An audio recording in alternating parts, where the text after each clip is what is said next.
It's nice to see some friendly faces, and Louise Nealon, who won last year, is here. Very exciting things are happening to her, and that's what happens when you win the Sean of Whelan Prize. Exciting things happen. So we'll be looking forward to seeing what happens with you now in the next while. I received about, I think it was over 750 stories, and what's unusual about the Sean of Whelan is that the judge reads all of them. Yeah, so usually when I'm judging something, I get like 6 stories, which or 12 stories. And when you see things like the Hilary Mantel Short Story Prize, Hilary gets about 6 stories, and it's all unpaid sort of interns and places like that. And even with the BBC, unpaid interns are reading what's coming in. And it's only a small batch of stories that the judge reads. So really this is a very unique prize in that way. And so, you know, the great thing about that is that you always have this niggling feeling when you're handed 6 stories out of, say, 400, but this is huge in it being, and like last year it was over 800, is that what if they didn't, what if the winner wasn't in this 6, you know? What if I was reading all of these stories, would I have whittled it down to these 6? And I always felt that there was a little bit of an unfairness there. So with this one, you're absolutely guaranteed that this is my choice. And that helps me sort of rest better at night. And how do you whittle stories down from 750 odd to one winner? It's very hard. You actually, I think, you whittle it down to about 5, isn't it? 4, 5 that get published in Southward, second place, and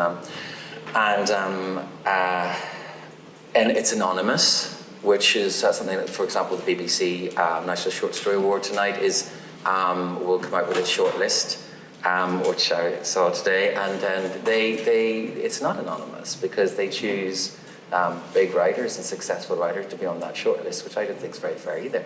Sean of Whelan doesn't do that. So these are all anonymous, even though I got berated on Twitter for this the other day by someone suggesting it was all about image. And I said, well, it can't be about image if you don't know who wrote it. So there you go.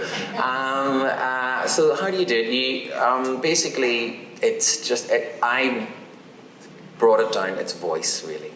I think that's really what it is. It's the voice that you hear 3 days later after 200 further stories that you just go, I just hear something in that, and it just stays with you, the voice of that author. And they say that a novel is like a marriage, and a short story is like an affair, or a one-night date, a one special night with someone. And if that's the case, I think when you're choosing someone for that one night, and it's only going to be one night, what are you choosing? And of course, there's always that time when you're going on a date, and it's the flash, isn't it? You want something that looks, that catches your eye and that turns heads when it walks in the room. But there's other times when actually you want to go on a date and you want to get really dressed up. And you want to look really classy, and you want to go somewhere sort of steaming with kind of history, and you want to go to a really fancy restaurant that people have been going to for years, and you want to get your really nice clothes on, and you want to have someone who's elegant, and you want to sit down and have this really classy, memorable evening. And that is what this story was for me. It wasn't a flashy story. It wasn't something that has sort of the immediacy that you would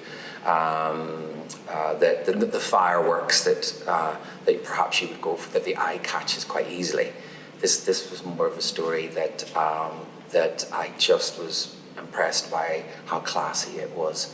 And when I had the last sort of 10 or 12 stories, every time I read the stories in that list that were flashier for one reason or another, that more dramatic, more tense, more emotional. They were all but each time I read them, they diminished after each reading. I just sort of thought, you got me that once, but you just didn't stay. Now, instead of being one of my top 2, you're now down to sort of the 8 or 9. And it became, this year became a process of which one stayed with me, which one kept its classiness and in fact improved each time I read it. And that was your story. And I think it's a keeper, it's a grower, and it's one that you can read over and over again. And I'm very delighted to welcome you up here. Can we give you a big round of applause? Go on. You don't have to read it now. Yeah. I was gonna.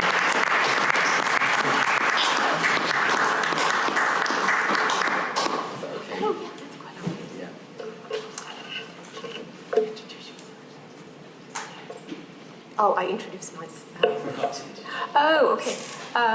My name's Louise Crimmins, and just a little bio. I studied writing, creative writing at Vermont College in Montpelier, Vermont.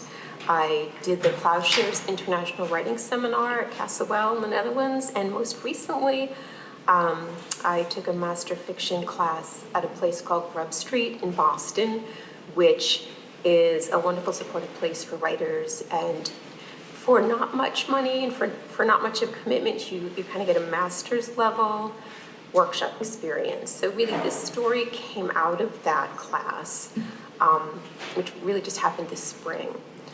And I'm from Boston, and this is a story kind of about the Irish immigrant experience in Boston. And it's especially meaningful to me because my ancestors, half of them are from Cork. And I really started to feel the emotion of that today as I tried to center myself to kind of prepare to read. And I just felt their presence so strongly. So I definitely want to dedicate it to them and to my dad and to my grandmother Brady. And I also want to thank Paul for that wonderful explanation of why he chose this story. And I want to thank Patrick Cotter for continuing this amazing tradition, which is not just as you felt this story was a keeper, this award is something that grows and builds as you go on in your life because it creates a community, is from what I can tell. It's not just a one-off, it's not. So it's called How to Pass. Now and then, remember what Spinelli said. Jane Reardon, great name, so town and country. Thank the practical ancestor, ambitious enough to drop the O or the Mick. Thank Bowden, where you lost your neighborhood accent for something vaguely upper crust. Be grateful you observed so many crusty ways. You can blunt cut and kitten heel your way through any door in Boston. At least you think so. Then again, Spinelli, what the hell would he know? Keep things professional, never personal. No need to mention that your town was a Hyde Park duplex, that your country was a Wilmington split-level ranch. Briefly wonder, how could your parents not have seen it? Every house they chose to live in had been halved. Lose yourself in your work, stay at the office late, resist the urge to share that you too have a family connection to the firm. Don't risk being pressed for details. But when the cleaning woman comes around to feather dust and empty out your trash, think of Nora, the grandmother you never met. Most likely, Nora averted the eyes of the stay-laters too. Think about feather dust and all the zillions of used-to-be birds. Make yourself useful. Volunteer. John Kerry for Senate. Teresa Hines Kerry is kind to you. You're her fledgling, her little sparrow in a box. You suspect she knows an outsider when she sees one, but she won't give you away. Her accent is Mozambican. She speaks conspiratorially. She winks at you when she talks.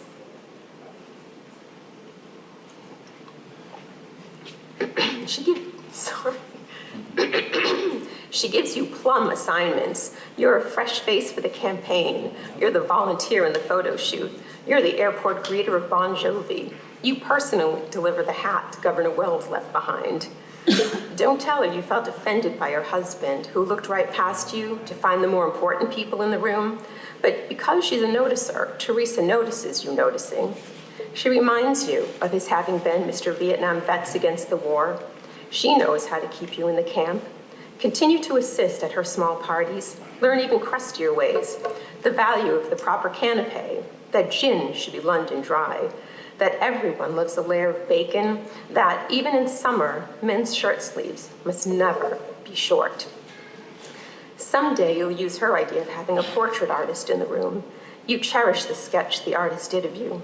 You'll tape it to your wall, and you will always remember Teresa's kindness, especially when you order fries. Don't forget your limits. You don't have to quit because your boss suggests team tennis, but be ready with a good excuse. An unhealed fracture or intermittent vertigo will do. Stay in your comfort zone, become a member of the Museum of Fine Arts or the Athenaeum Library instead. Resist sarcasm, suppress proletarianism, deny yourself the urge to yank the string of pearls from Sally Usher's neck. Oh, no, dear, you can't buy them for yourself. They're like opals, they must be gifted. Don't ask if Sally's gifting grandmother ever heard of the Alma, the Japanese women who free dove deep for them, knives roped to naked waists, each pearl a breath held for minutes. Don't ask if Sally realizes how many centuries of people have suffered for shit that her kind must possess. And don't ask if the new bond fund brochure is being printed at a union shop. Definitely don't do that. But if you do slip up at, say, a party, pretend it's just the drink. No matter that you're sober, you know the speechisms of drunkism. Let someone gallantly send you home in a cab. So you won't need to drive on the expressway. I worried about that. That's Ignore people from your past, no matter how significant. Better yet, have no past. Be Gatsby, minus the house, the parties, the daisy, and the crime. But if you do happen upon, for example, your father, who hasn't seen you for the 10 years since your mother, thank God, threw him out of the house, just keep walking with your colleagues to Quincy Market happy hour. Or, if you must, tell them you've forgotten your keys at the office and circle back. Even if your colleagues, for some reason, turn around, they'll never guess the identity of the cabbie at the taxi stand, waiting for a fare. Be as kind as you can. Don't let on you've ignored him before, the rumpled man in the ironed suit, how you've watched from a distance as he put down his sample case and sighed. Instead say, "Hi, Dad, I thought that might have been you." His face is red, his hair is white, his sleeves are short. He says it's good to see you doing so well. He says he's never loved a job better, the people he meets, the freedom he has. Someday he'll tell you about the back roads to Logan. He stares at your carry for Senate button. You're voting for that phony? Lousy tipper, he says. Don't tell him where you work, don't tell him where you live. Say goodbye, good to see you, and walk away. Briefly hyperventilate, don't panic. Your seawall has been breached, but it's not irreparable. Resolve to never hail a cab. Skip happy hour and just go home instead. Refocus on your work. Be enthusiastic about your boss's commands. Jane, I want you to let loose. Write something radical, he says from above his bow tie and behind his wire rims. Radical about bond funds? He's looking at your kitten heels. Meow, you've got this. You're known for writing with punch. It doesn't take you long. Workers of the world delight. No tie, bow tie, Beacon Hill, Bunker Hill, name stitched on a uniform, name etched on a silver spoon. Fidelity has a product for you. Thanks to our expert management, broad diversification, and low minimums, anyone can invest like the rich do now. Your boss is silent for a bit. I think you took my use of the word radical too literally, Jane. You know what I'm going to say. Back to the drawing board. Take this literally, too. Go back to your desk and doodle. Always either a face like yours or a flower in a pot. Wonder if, instead of English and American history, you should have majored in art. Cheer up, appreciate the view. You are on the 23rd floor, cubicled beside the one flank of glass wall not blocked by executive suites. You overlook the harbor, contemplate the history. You're in the hill of the city upon a hill speech, the speech poached by Reagan and JFK, the one by Governor Winthrop of the lobby portrait, of the silly frilly collar, of the long hands and long face, a face as long as his descendant, John Kerry's. From this vantage point, it's easy to see who's at the bottom of the hill and who's at the top. Wonder what the hill was like before these buildings were buildings. Think about Samoset. Think about Squanto. Now there's a guy who must have had regrets. Don't respond to that cafeteria bulletin board notice for an apartment in South Boston, even though it seems to have been posted just for you. It pulsates, it sparkles, it smells like a rose, it pssts and hey yous until you rip it from its tack when no one else is looking. Exposed brick, hardwood floors, walking distance to the T, reasonable rent. But be forewarned that the move will fissure you. And if you do move, don't give HR your new address. Mail can be forwarded forever. Survey the prospective neighborhood from your lofty post. Notice that it's guarded by a rusting, hulking bridge that you'll call Cerberus, that it's moated by dark waters, a tiny, huddled kingdom, tipsy, tough, and bleak. Never mind that the one St. Patrick's Day parade you saw there scared you. Break your old lease, sign a new lease. Even your best friend will say, really? There? A racist neighborhood like that? But trust your gut, consult your higher self, reread Joseph Campbell. You're being drawn here for a reason. Invisible pipes, the pipes are calling you. Your first week there, you'll hear a real tin whistle and try to find its source, only to be distracted by the waves of Carson's Beach. Many years from now, you'll learn your grandfather, youngest of 13, was born right here, on the very street where you decide to live. You will be outraged that not one person in the family ever thought to mention this to you, even when you wondered why this was the one and only neighborhood that leaving made you cry. Observe their ways, this new tribe to which you are at least ethnically connected. Avoid faux pas, for panhandlers always carry quarters and ones, especially when at the Broadway station, waiting for the City Point bus. Regret you didn't share your little joke about being glad to learn the city has a point. Don't repeat the mistake you made with Murphy, whom you mistook for a random bum. When you instinctively recoiled from him, he unsmiled and said, "Do I really look that bad?" He waited for an answer. His hair was wild and red. The wind was strong. You finally chose the tough love answer. Yeah, you do. You really do. You felt instant regret. You felt oxymoronic, like tough love, which you always believed was a myth. You noticed people gave each other the side eye. Someone patted him on the back.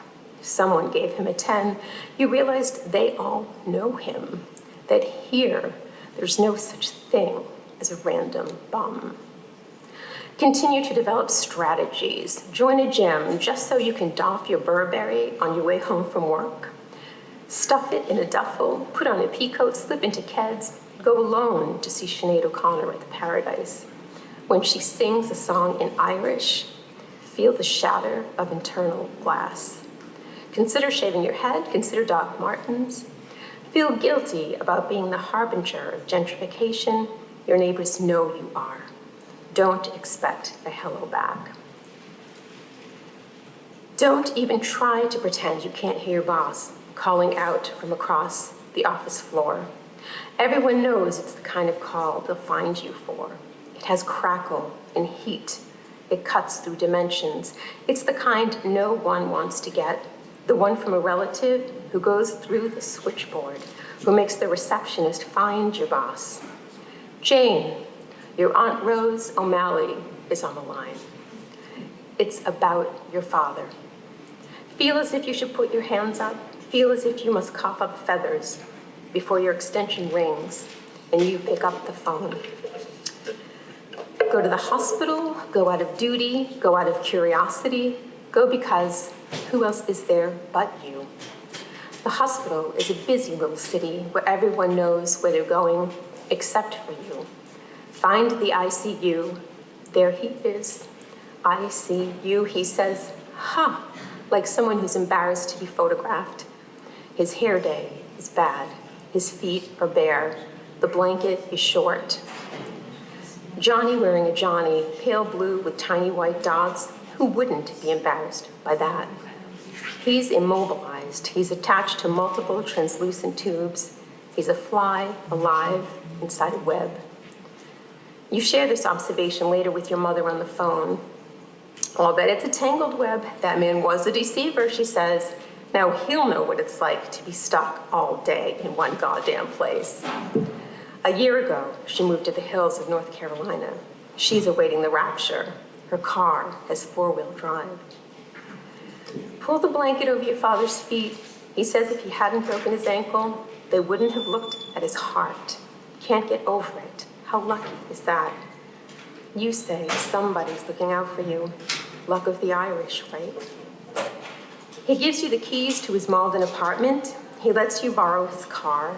He needs you to grab some clothing, something more than the khakis, more than the sweatshirt that's encrusted with tomato seeds from the BLT he was holding when he tripped over the footrest of the recliner. His apartment building is yellow brick with stone scrolls carved above the entry. It's surrounded by maples. It used to be grand. The hallway smells like dust and radiator steam and the heavy dark wood of the doors. Each door has a window of rippled glass. Each looks like a detective agency door. You feel like a detective. You feel like a spy. You open the door to a room flooded with afternoon sun. Surprise, you see a flower box in every window. They're planted with petunias. They wink at you a welcome. They're abundant. They've been deadheaded. Their pink looks neon in this light. Every surface is stacked with newspapers and books. They're covered in invisible moss. You find boxes of Polaroids and pictures from Kodak Instamatics. They're almost all taken from the window of a car. You slowly come to recognition.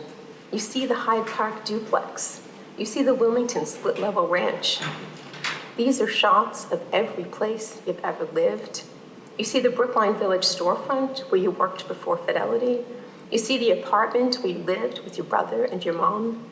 You see your own apartments, including the one where you live now. He's been a living ghost. He's been a drive-by haunter. You find a birthday card from someone named Cookie. Close the box, grab the clothes, water the plants.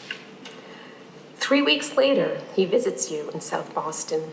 He's small at the bottom of the stairs, still hobbled by his cast. For a moment, you see Johnny, the child, and it makes you sad. But his lease on life is new. Aunt Rose told him, your car has been troubled. It keeps stalling out. Sounds like the alternator, easy fix, he says. Together you walk into the unswept street, the bright, unshaded sun. Men are out walking, probably toward Castle Island, where the breeze is the sea, where they all go out walking, red-faced, white-haired, short-sleeved. You pop the hood of your car. Neighborhood boys show up to help you. They see the Kerry bumper sticker on your car. That guy's a phony. His family name's not really even Kerry, pretending to be Irish just to get our vote and shit. They're proud their vote is wanted, and they all know how to fix a car.